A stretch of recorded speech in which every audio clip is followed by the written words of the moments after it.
Hey everybody, we're gonna talk like nerd pop culture this week because I saw Guardians of the Galaxy 3 over the weekend. Took my mother for Mother's Day, so I'm not gonna talk about the broad strokes of the movie. I want to focus on High Evolutionary and why people find him uniquely disgusting. I mean, other than Chukwudi Iwuji's performance being phenomenal, like undeniably good. I've been toying with this because compared to Thanos, um, you you can't really logically explain why we hate High Evolutionary so much more than Thanos. Now, I despise Thanos. I did not like that character. I did not find it fun. I did not enjoy that whole thing as much as other people did. That's neither here nor there. I want to focus on High Evolutionary. Now, from this point forward, there will be some spoilers for Guardians 3. Not so much plot, but character. Um, and at this point, it's very hard to not be Spoiled. There's so much on social media, but fair warning, there will be spoilers going forward. Um, because what I um narrowed it down to is that High Evolutionary is a terrible person who, I mean, this is the same as Thanos. They're both terrible people that think they're helping. Now, I have known some people who unironically believed Thanos was right. Um, they were all philosophy majors to one extent or another. By the way, I have a cold, so forgive me if I look and sound awful. Um, First cold in 4 years. But the the High Evolutionary hits a button in people. And part of it is the performance because he's nice until he's not nice. And we all know that person who can seem really sweet and seems to care and then takes advantage. It's like, what? I'm not doing anything wrong. And I think that you know, most of us don't have direct experiences with genocide. We do have an experience with a person like that.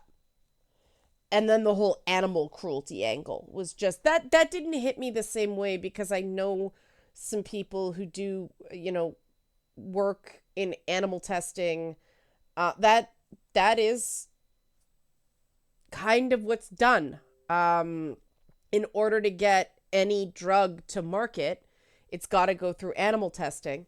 Um, and if you want the stuff of nightmares, read what happened to the animals with Elon Musk's attempts at accelerating the testing process for Neuralink. Like I said, stuff of nightmares, not for the faint of heart, but I read it because I like to know these things, and that's what I was thinking about in certain parts of Guardians of the Galaxy 3.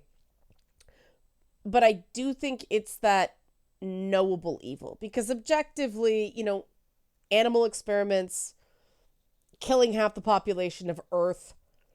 Obviously, the killing half the population of Earth, um, that's objectively worse. But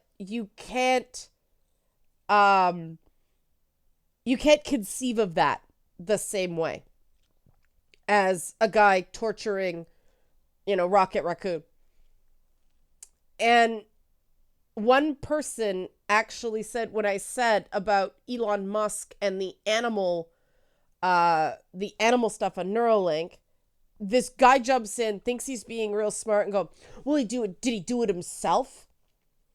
And I responded, "The fact that you think this makes a difference says a lot about you, but that is how most humans perceive things. If it is more direct, it is more awful and a greater threat than something um, going on at a scale we just can't even imagine.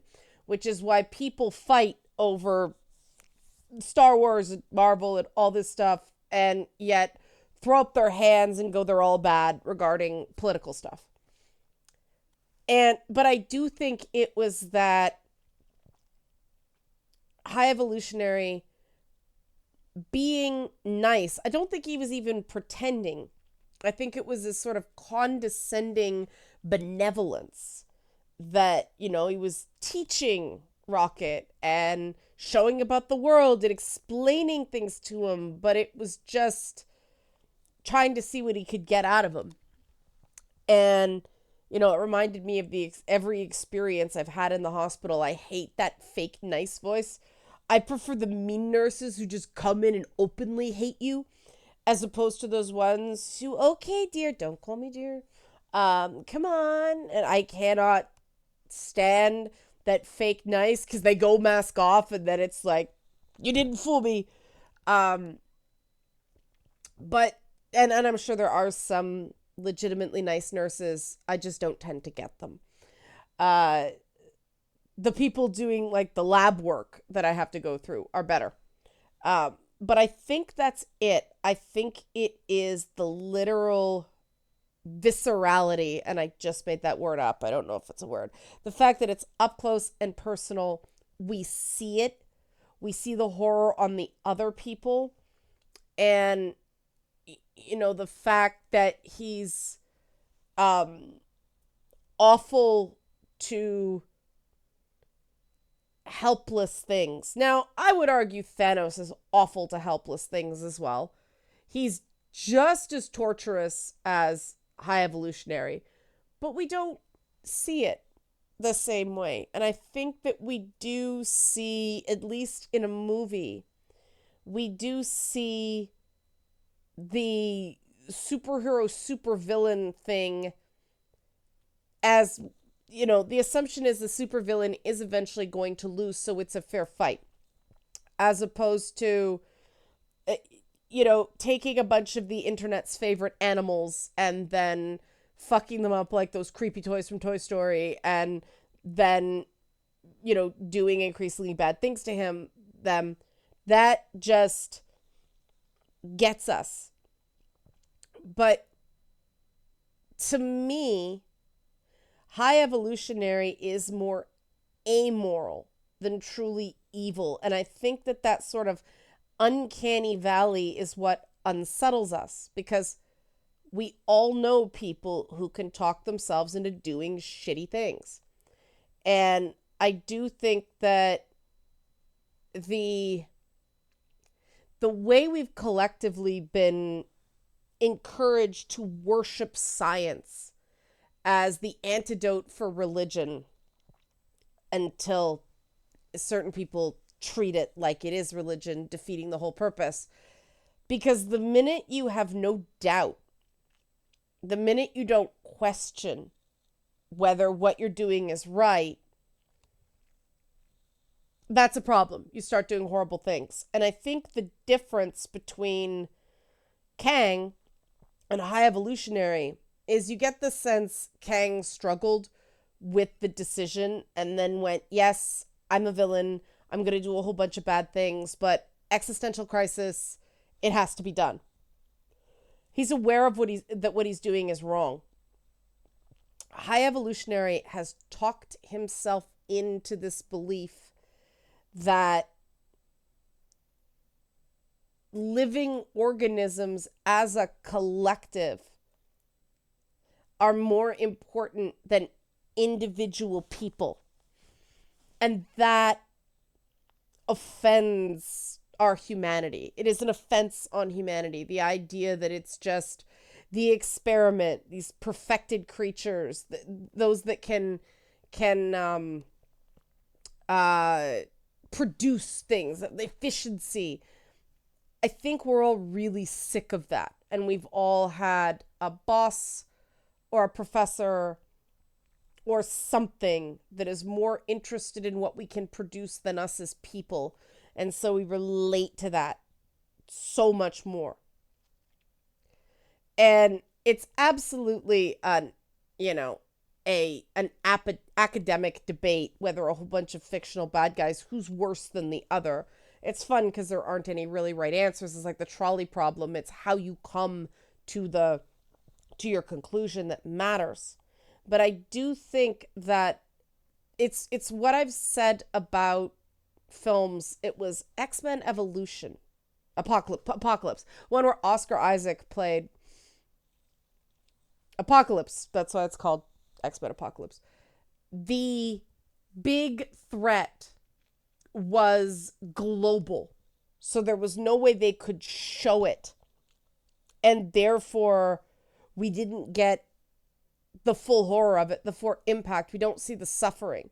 We didn't really see suffering, I argue, in Infinity War and Endgame. It was so schmaltzy, except for that one part at the end of Infinity War where Tom Holland's Spider-Man does that, Mr. Stark, I don't feel so good, before he gets, like, ashed. That fucking broke me, because it was like, I know he's gonna come back. This is bullshit. This is just pulling at my emotions in an artificial way.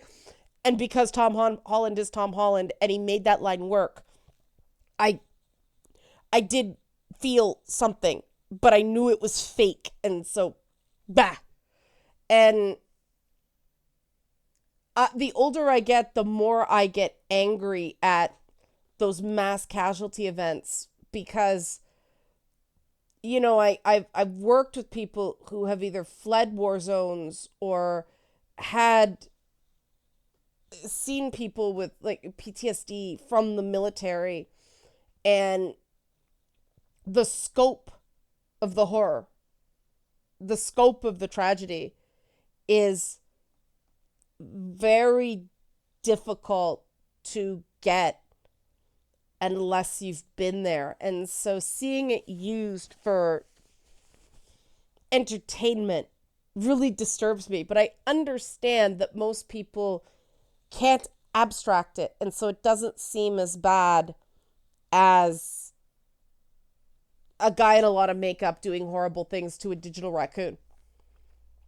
And I do think that we feel more for the suffering of characters we have grown to care about and connect to. And we all know what it's like to be tortured by somebody who thinks it's for our own good. We're all nerds. James Gunn knew his audience. But it proved a theory I have about these movies, that in trying to make the threat big, they're actually missing the mark. What was always interesting and fun for me about those classic Marvel villains is that, one, they tended to be misguided, mentally ill, or just really sad. And so the Marvel heroes were looking to save or redeem the villains. You know, they have to pay for the crime, but they weren't all bad people at the end. And that's the thing the MCU did that I didn't like, is they took these characters that were fun children's villains and made them just horrendous and awful, and it took the fun out of it for me. And High Evolutionary is in fact horrendous and awful, but there's shades of what we're doing with technology right now and what the tech bros are doing. And I thought it was fascinating that they made him the big bad Shakespearean, like he was almost doing not even he wasn't doing a mad scientist. He was doing like an evil sorceress performance with that, and it worked so well. Like, it was Shakespearean, and taking us away from the tech bros and only leaving us with the behavior that they do for neural links and AI and disruptive tech and making the world a better place. These people do not care about making the world a better place. They want credit for making the world a better place. And I mean, the fact that Elon Musk called George Soros Magneto right after I saw the movie, it's like, dude, I'm not going to call you High Evolutionary because you ain't that smart. Um, I originally was like, kind of, okay, Mr. Sinister, but I'm like, nobody knew that. Fun fact, in the comics, High Evolutionary was inspired by the work of the scientist that went on to be Mr. Sinister. Um, but yeah, I went with High Evolutionary because, yeah, but again, he's not that smart. Um, and I do think part of the chilling element of him, High Evolutionary, is he does make sense. He's someone who probably started out with the best of intentions and just got embittered. Now I'm hoping to see him back some because he is tied in with the Beyonders. But I have learned not to speculate on this stuff because these Marvel crossovers tend to take the title from something like Civil War or Secret Invasion, and that's it. Like Infinity War, yes, okay, it's Thanos, but they totally changed his motivation, um, and changed a lot of the story beats. So it's like name only, okay. And I mean, they took some liberties with High Evolutionary. More, they cut a bunch out. I mean, Counter Earth, yeah, that's from the comics. Um, I I love Galactus, so that's how I came to know High Evolutionary was a Galactus story. Um, but um, they changed Adam Warlock for the movie because that's what James Gunn does, right?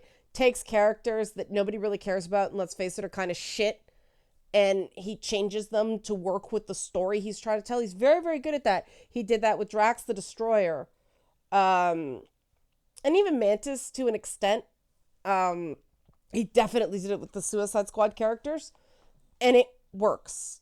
And that's why I find it interesting. The fanboys are like, you changed it.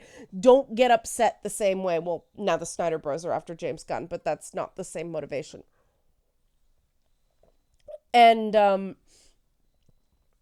he had a story to tell, and it was ultimately a story about humanity and creating a villain that thinks is punching up, and the references to everybody deserves a second chance, and James Gunn's own story with like the culture war and a very unfair cancellation. To me, cancellations are inherently unfair. Somebody who gets consequences, they're not canceled. That's deserving. Cancellations to me are inherently unfair. Um, I mean, Marvel fucked up canceling him, much to DC's benefit and ours, because we've got a bunch of good Marvel movies now that will always be there. Let's get some good DC movies. That'd be nice. But I think James Gunn really dug deep into his own experiences. And this is where I'm going to take the big swing because he seems like a very self aware guy. He was able to connect to the place where people don't care if they hurt something or take a sadistic glee in hurting people and put it in a villain on screen. And I think that part of the reason some people had such a visceral reaction to it, and I don't think they were conscious, it's because we understand the process of dehumanization that allows someone to do that.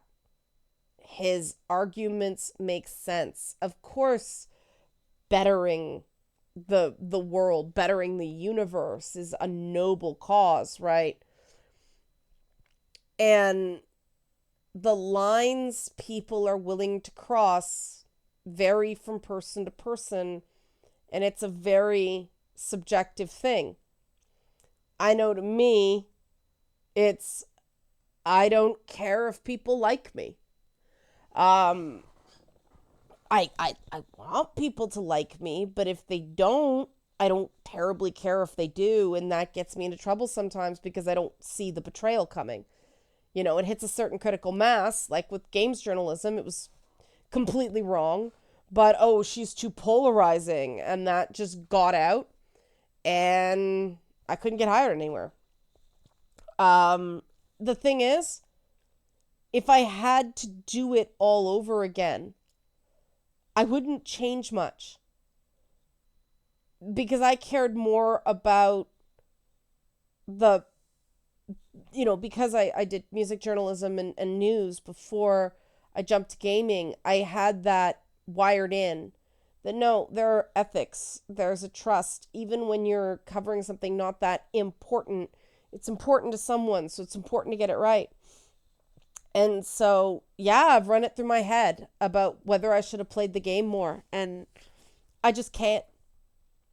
And that's partially because I know I have certain skills that could take me very bad places if I were to allow myself those moral lapses. And I think that's what we find disgusting about High Evolutionary as a villain. All the sci-fi pseudo magic bells and whistles aside, his motivations feel familiar. And I used to describe myself as Punisher from Civil War when it was just the comics, instead of the movies that Punisher wasn't in. Because in the comics, he hung out with the Captain America side, but that was because they'd have him, because he was like, you guys are all fucked. I don't agree with either of you. This is a stupid, idealistic fight, and what are you doing? You're all a bunch of assholes. And that's how I tend to see a lot of these battles. And it doesn't, I shouldn't say it doesn't make you many friends, because I've made some great friends because of that. Like-minded people who I know aren't going to turn on me the minute the political winds shift. And that's a conscious choice, right? I'd rather that than win the popularity contest, despite what it does to my traffic, I stand by that, because I'd rather have a group of people that care not just about what I'm doing, but about people in general, than go for a little while on factional warfare. Because what that does is makes you more and more paranoid and more needing control, because you've made some enemies, and you can't fall back on I did the right thing, because you didn't. You did the expedient thing, or the smart thing, or the expeditious thing. You didn't do the right thing, because often the right thing gets you punished in the short term, but you come out of it with your integrity intact in the long term. But you end up, broken and guilty, like poor Rocket Raccoon did. And I think it's also they really turned up the cute on Baby Rocket and various elements. But I think in that case, if you're anything like me, it's like, yeah, that's a pander. That's the same thing as, I know they're all coming back in the second movie. Fuck off, Infinity War, and I hate you, Endgame, with 45 minutes of sad slow motion. Like, is this a Zack Snyder film? What the fuck? No, there's more color in the sky. Not much, but more. I felt pandered to there. In this, I actually felt like all of the schmaltz, all of the over-the-top elements was in service of the message. And, it was one line where I'm like, okay. The line is, everyone deserves a second chance.